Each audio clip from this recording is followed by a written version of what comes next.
దీప నోటితోనే నిజం కాంచనికి తెలిసేలా చేసిన దశరథ. మా వీడియోని చాలామంది చూస్తున్నారు కానీ మా ఛానల్ని సబ్స్క్రైబ్ చేసుకోవడం లేదు. కార్తీక దీపం లేటెస్ట్ ఎపిసోడ్లో ఏం జరగబోతుందో ముందుగా మీరు తెలుసుకోవాలి అనుకుంటే ఛానల్ని సబ్స్క్రైబ్ చేసుకుని పక్కనే ఉన్న గంట సింబలపై ఆల్ అని క్లిక్ చేయండి. దశరథ అయితే ఆలోచిస్తూ ఉంటాడు. అసలు జ్యోత్స్న ప్రవర్తనలో ఏదో తెలియని మార్పు ఉంది. డాక్టర్ చెప్పారు కానీ నాకు నమ్మకం లేదు, ఏదో జరుగుతుంది అంటూ ఆలోచిస్తూ ఉంటాడు. మరొక వైపు జ్యోత్స్న అయితే పారిజాతం దగ్గరికి వెళ్ళి, ఏంటి గ్రాని నీలో ఇంత మార్పు వచ్చింది, అసలు నన్ను పట్టించుకోవడం లేదు అంటూ అనగానే, నువ్వు నా మనవరాలువని ఇన్ని రోజులు నీకు ఎంతో ప్రేమ చూపించి నిన్ను ఎంతో ఇష్టంగా దగ్గరికి తీసుకున్నాను. కానీ నువ్వు ఎప్పుడైతే నా మనవరాలువి కాదు అని తెలిసిందో అప్పటి నుంచే నీ మీదున్న ప్రేమంతా పోయింది. నువ్వు నా దగ్గరికి రావడానికే వీల్లేదు అంటూ ఇక చెప్తూ ఉండగా, అదేంటి గ్రాని నేను చెప్తున్నాను కదా అదంతా అబద్ధము అని. అసలు ఆ రిపోర్ట్స్ ఎలా పాజిటివ్గా వచ్చాయో నాకే అర్థం కాలేదు. నువ్వు అయ్యే పట్టుకుని నన్ను అపార్థం చేసుకుంటే ఎలా అంటూ అడుగుతూ ఉంటుంది జ్యోత్స్న. ఇంతలో ఇక ఈ మాటలు విన్న దశరథకైతే అనుమానం ఇంకా బలపడుతుంది.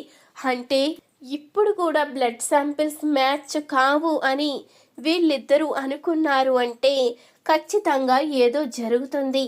నాకు తెలియకుండా ఏవో నిజాలు దాచిపెడుతున్నారు. మరి డాక్టర్కి ఇలా చెప్పవలసిన అవసరం ఏంటి? ఇప్పుడే వెళ్ళి డాక్టర్ హారికని నిలదీయాలి అంటూ దశరథ అయితే హారిక దగ్గరికి అయితే వెళ్తాడు.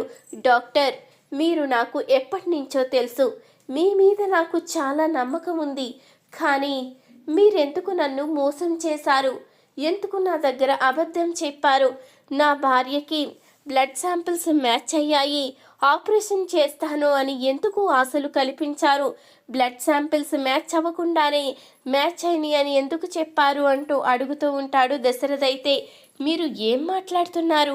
బ్లడ్ శాంపిల్ మ్యాచ్ అవ్వకుండా మ్యాచ్ అయ్యాయని నేను ఎలా చెప్తాను అంటూ అడుగుతూ ఉంటుంది హారిక అయితే. నాకు నిజం చెప్పండి డాక్టర్, మిమ్మల్ని ఎవరైనా ఇలా చెప్పమని బెదిరించారా? లేకపోతే ఏం జరిగింది?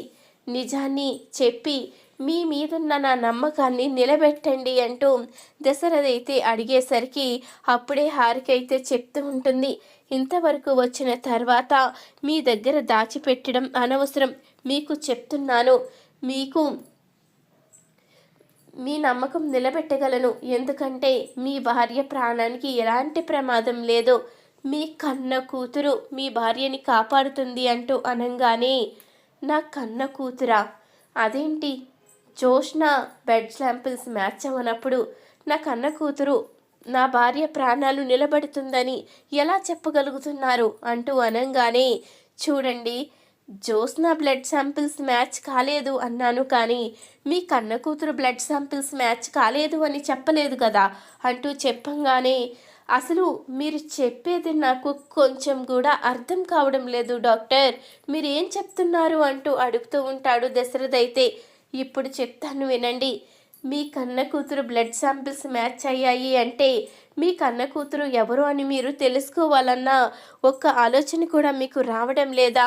మీ కన్న కూతురు మీ కళ్ళ ముందే మీ ఇంట్లో పని మనిషిగా తిరుగుతున్న దీప అంటూ హారిక అయితే నిజాన్ని చెప్పేసరికి అప్పుడే ఇక దశరథ అయితే ఒక్కసారిగా షాక్ అవుతాడు.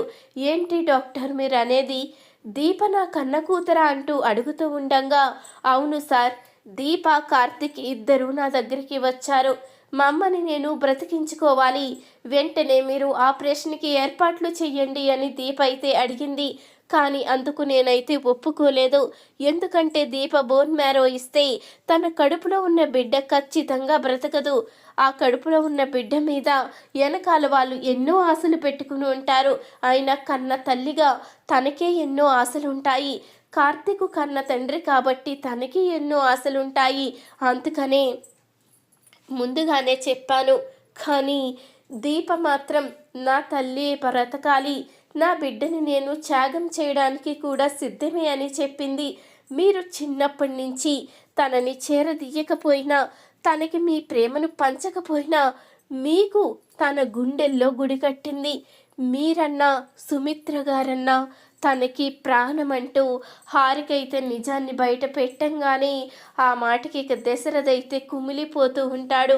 అమ్మా, నా కళ్ళ ముందే ఉన్న నా రక్తాన్ని గుర్తుపట్టలేకపోయాను, నా కన్న కూతురువైన నిన్ను గుర్తుపట్టలేకపోయాను. ఇప్పుడు సుమిత్రని బ్రతికించడానికి కడుపులో బిడ్డని త్యాగం చేయడానికి సిద్ధపడ్డావు. కడుపులో బిడ్డ లేదని తెలిస్తే కాంచన ఎట్టి పరిస్థితిలో తట్టుకోలేదు. ఇప్పుడు నువ్వు ఈ నిర్ణయం తీసుకుని అందరికీ దూరం అవ్వడానికి వీల్లేదు. ఎలాగైనా ఈ విషయాన్ని నా చెల్లెలికి తెలిసేలా చెయ్యాలి అంటూ ఇక నిర్ణయించుకుంటాడు. డాక్టర్ హారికతో అయితే చెప్తాడు, నేను చెప్పింది చెప్పినట్టు చెయ్యండి. రేపన్న రోజు దీప జీవితానికి ఎలాంటి నష్టం జరగకూడదు అంటూ దశరథ అయితే చెప్పి ఇక కాంచన దగ్గరికి అయితే వెళ్తాడు. అమ్మ కాంచన, నేను నీకు ఒక నిజం తెలిసేలా చేస్తాను, నాతో పాటు రా అంటూ కాంచననైతే తీసుకుని వెళ్తాడు. ఇంతలో డాక్టర్ అయితే దీపా కార్తిక్కి ఫోన్ చేయడంతో దీపా కార్తిక్ ఇద్దరూ కూడా హాస్పిటల్కి అయితే వెళ్తారు. వెళ్ళంగానే అప్పుడే డాక్టర్ అయితే చెప్తూ ఉంటుంది, దీపా బోన్ మ్యారోకి ఒప్పుకోవడం లేదు, ఎందుకంటే నీ బిడ్డ ప్రాణాలతో ఉండదు. నేను అదే ఆలోచించాను. ఇప్పుడు పసిబిడ్డ ప్రాణాలు తీస్తే రేపన్న రోజు మీ అత్తారింట్లో ఏదైనా ప్రాబ్లం అయ్యి వాళ్ళు ఏదైనా అంటే నీ కాపురానికే నష్టం వస్తుంది, నీ జీవితం నాశనం అయిపోతుంది.